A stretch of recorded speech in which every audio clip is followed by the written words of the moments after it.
You know, it's funny. I just keep wanting to talk and move energy and transmute and transduce energy. And so I'm thinking of Lionel right now, who's become this humongous part of my life, forced his way in, just made his whole entire channel about me, bashing me, slamming me, slandering me, lying about me, obsessing over me, celebrating me, elevating me, dragging me down, knocking me off my alleged high horse when I'm not even on a horse. I'm like, I don't even have a donkey. I'm like, what are you talking about? Please give me a horse. Throw me off. I don't know. I'd love to ride around on a horse for a little while, at least, before you throw me off my high horse. They think I'm arrogant. You know, they got to bring me down, right? And I don't even feel arrogant at all. I'm like literally not arrogant.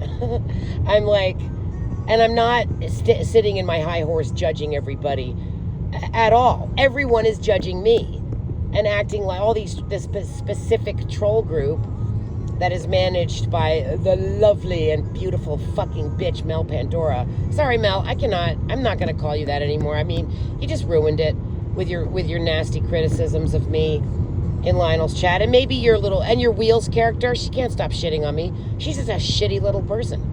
She's just a shitty little mean little person.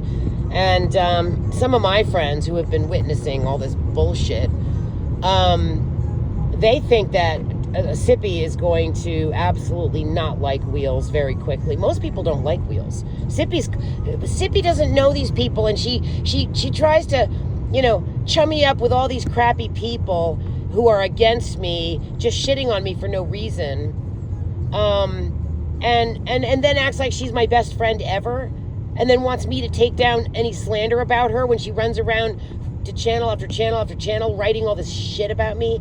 I mean, who do you think you're fooling, Donna Jean? You think you're fooling somebody? You're fooling yourself is who you're fooling, And if I did drink alcohol, I'd probably be as much of a fucking mess as you, Donna Jean. And you, Piggy. I'm positive you're a big fat fucking alcoholic. Because nobody acts like you that isn't drunk off their ass. And also, you can't even see. That's why you have to put in those giant letters. But who's criticizing you, Piggy? Nobody. Because nobody is looking at your fucking face. Because you don't have the guts to show your face. Where's John LeComb's face?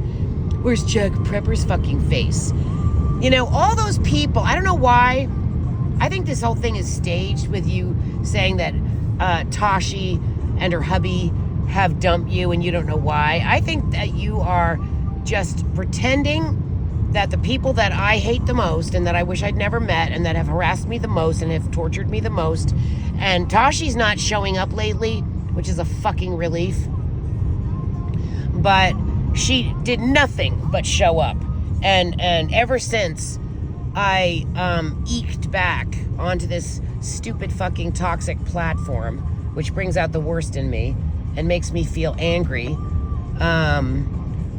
But she took a break. They're taking a break because they're probably in Maine, plotting how they're going to get into my house so they can shit in my house. Now I have every door locked constantly. I deadbolt. I mean, I used to live in such a free, nice, happy way, or I don't know about happy. I was never really happy because I've always had a sort of a chronic overlay of depression and anxiety that I've worked very, very hard on. I got real results with my anxiety when I saw this doctor named Dr. Wong Ken, and he passed away, but he was a combination Chinese and Polynesian guy, and he did very deep energetic work, and he helped me so much, and I'd say most of all, but it's really, he was the first biggest help, and the work that he did with me, which was energetic, and also he used magnets, and also he used supplements. His work was the first, seeing him was the first time my anxiety lifted. And it was incredible to feel that shift of having that anxiety, because I feel like everybody who grew up in New York was anxious and felt this incredible subtle but very real and very deep, intense pressure to succeed, to be something, to be someone, to make a name for yourself, to not just be a loser. You know, you had to do something with your life. You had to accomplish something. And the messages my dad would give us, my siblings and I, and, you know, his offspring, was, his messages were, be unique. First of all, work hard, work your ass off, and work, and do nothing but work. Also, be unique, be a maverick, break the mold, you know, be original. Don't just do what everybody else does. That was his message. It was a very big part of the message that he gave. And, you know, I have lived my life very much with those things being part of my journey, because I was always original and unique. Everybody in my family is. My dad was very unique and just one of a kind. They don't make him like that anymore type guy, you know. And he was really a salty dog. He was a Viking. He was a Norwegian, Swedish, tribe of Dan. Supposedly he had, you know, Jewish blood in him via his, both parents were, I don't know, you know, Polish Jew, Russian Jew. I still trying to figure it out. What it all came down to in the end, from all of the years I've been researching and poking around and looking up stuff and trying to figure out where the fuck my genetics come from, because I've been always obsessed with it. I've always been obsessed with health, the effect of what you put in your body on your body. And, you know, my father was very much about health. He was about don't do drugs, don't drink. He never did any drugs. He never drank. I don't think he had any alcohol until he was like 79. And he died at age 80, which was way younger than we would have thought. We all thought my dad would live till he was 100, at least 110, because he was just a tough, strong, powerful, energetic, masculine guy with incredible amounts of energy. And he had a big booming voice, which is where I get my big booming voice. And he was an incredible guy. He was a visionary, and I'm a visionary as well. I think all of his offspring have that kind of visionary quality. And we all have broken the mold in our way. Every single one of us. I've probably come off as the most normal, honest. Well, not really. I mean, my brothers are very,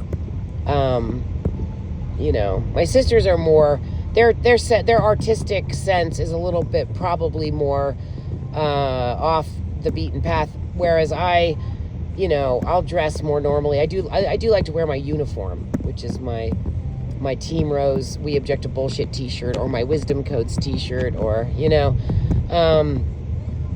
and I am a systems buster. I am here to break the system. This is why I think I am so attacked by these weird groups that are attacking me for literally no reason. I don't do anything to anyone. They come at me and I respond. And Mary Jane Doe thinks that means I'm generating it all. It's bullshit. And shut up, Lionel. I'm not generating this. You know you're doing it. And you know that Pandora is doing it. And I don't know how you sleep at night knowing how much abuse you've put me through yourself personally. I mean, you've been nicer. And I think you've come around.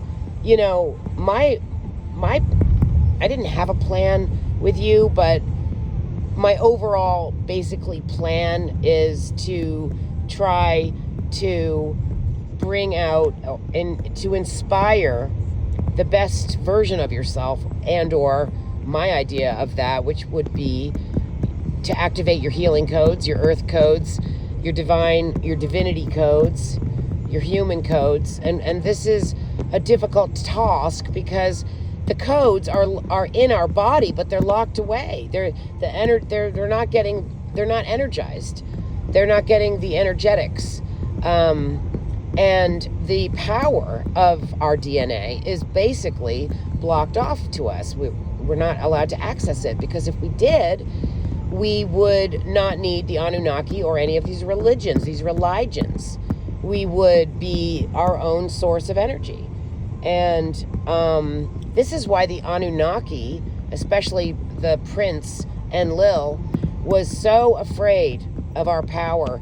He was so scared that we would not need them anymore. Get to a point where we absolutely could control our own destiny, and we wouldn't need the Anunnaki to be these controllers of our lives, who made the rules, decide what the taxes are going to be, what the banks are going to loan and for what rates and all that shit. So the law, the financial systems on Earth, all of them, all of the religions, all the religions is what I like to call them, that's all run by different members of the Anunnaki. And An is Anu, who is the big cheese whiz father god of the Anunnaki. His name is An, and his name Anu is in so many words. We're constantly repeating his name. And then Ki, is Earth, and Earth is the key, is also known as Ki, and Ki is apparently the lover. So we're sort of like the offspring of the lover, not the wife. And the offspring of the wife, the true queen, Anu's queen, named Ninti or something. I get unclear on the names. Their son, the true prince in this Anunnaki paradigm, his name is Enlil. But the concubine, the love that gave the king, Anu, his firstborn son, was not the queen, but the concubine. So the firstborn son, Bob Raymond.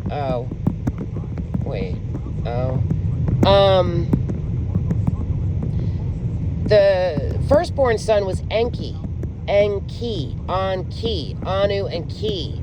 So it's a combination. Enki is a kind of a combination of An, the father, and Ki, the mother. And they also call him Ea.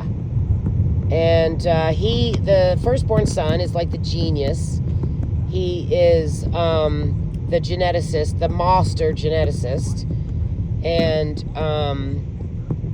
he is the one that came up with the idea to make a slave race that could be controlled, that could work, but also be controlled, and also, would be obedient. And so they take this monkey that they found on Earth, which is a creature and or a being, and then they added their own genetics to it, so it slowly evolved into the what we are known now as this model. And of course there was the Cro-Magnon man and different models, but they kept adding. Enki kept going behind the council's back, being the naughty, devious, mischievous, brilliant scientist that he is, and he was adding his own genetics to the creature, and they did not want him to do that. He kept breaking the rules secretly, and then, of course, he would get in trouble. He's not a very good man, but he's also, well, I don't know, because they all got hooked on blood, and they got hooked on torturing humans and eating organs. I mean, they need to eat us. But Enki, I think, was the most, he really wanted to see his creation, which had his sperm, so he considered us his children. He really wanted to see what we could do. But he was also filling us with his genetics. And I think he thought that was, in some weird way, the only way to kind of like preserve his genetic line, maybe, because maybe he knew that the Anunnaki were going to die off, maybe, or maybe he thought he was going to die off, and so he was trying to put his essence into the humans. I don't know. It's a really intense story. There's a lot coming out on YouTube, telling these epic stories of the Anunnaki, and with visuals that are very cool. So I feel like finally it's coming out. This whole thing with the family, the Anunnaki family, the pantheon, the gods and goddesses, which come from this Anunnaki family of who destroyed their own planet, and that's why they came. They alleged, this is what the story is. They found Earth, which was flooded with gold, and they came to Earth to take the gold and use it to fix their own planet, which they did do, but they had to dig up all this gold constantly, and the Earth was reproducing. She's reproduces herself. So, you know, she grows a flower, and then you pick the flower, and she grows another flower. Or she grows a flower, the flower dies, and she grows another flower. And she's always regenerating and rejuvenating, and that's the magic power. And there's a golden core of Earth, which is an inner sun. It's in the middle of the planet. Some people think the planet is flat. My friend Mark, he's gotten, I don't know what happened, but he got completely caught into flat Earth. And I'm like, oh my God, you know, whatever. Anyways, you know, he's a good guy.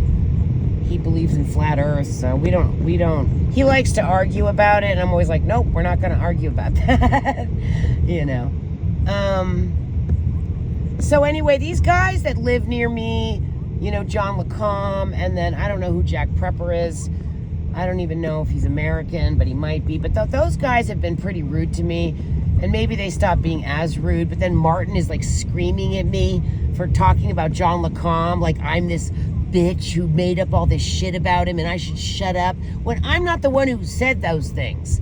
And I'm really sick and tired of you fucking trolls twisting everything onto me and acting, and just sick of it, okay? I'm done with it.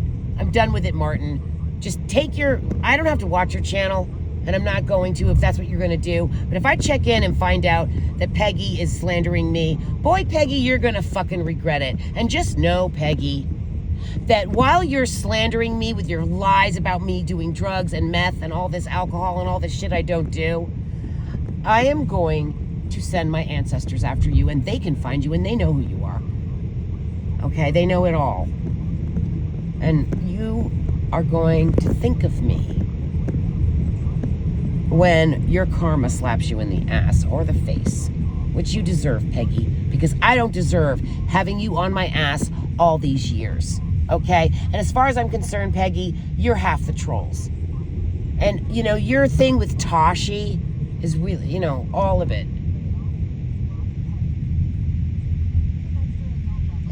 That's a cool sculpture. Oh, I saw Chaos and Roses. I bought a sculpture with this Venus saying, fuck you. Giving the finger. It was really funny. She's such a cool chick. I really like her. She came to troll me for rap, which blows my mind. But she ended up befriending me because she likes me. Because we have a lot in common. And we're both very awake and aware. And I don't know. We just have so much in common. She finally decided to be friends with me instead of... And then look what happened to rap. You know?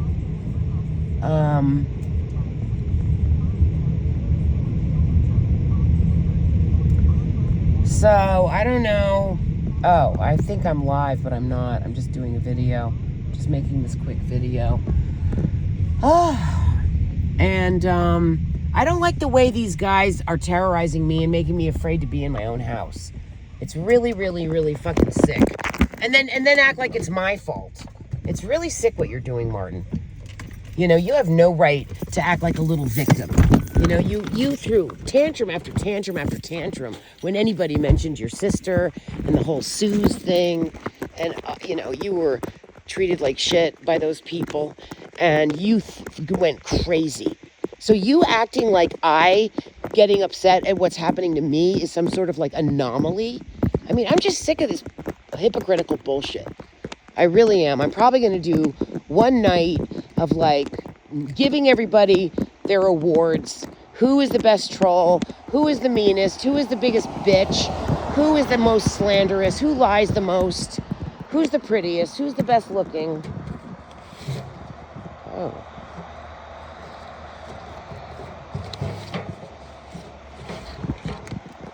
You know, who do I wish I'd never met the most? Who slandered me the most? Whatever, you know. Who is the longest term troll?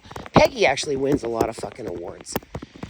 And she just because she didn't say shit, she didn't shit talk me for 2 weeks on Martin's channel doesn't mean that she's some sort of friend of mine. She's back to her antics, telling me I troll myself, getting all these people to think all this negative shit about me. Your channel is a nasty, gossipy, bitchy, stalking little hate channel, Martin. And you should be ashamed of yourself. Honest to fucking God. You should be ashamed of yourself. But I don't think you have any shame. Because I think you're a weird little MK Ultra, I don't know what, but your behavior is odd. It's creepy. I don't like this creepy shit. I don't like you men. You organizing these men to torment me. What kind of men are you? I'm so disappointed in what's happened to this planet. I am angry and disappointed. Anyways, love you.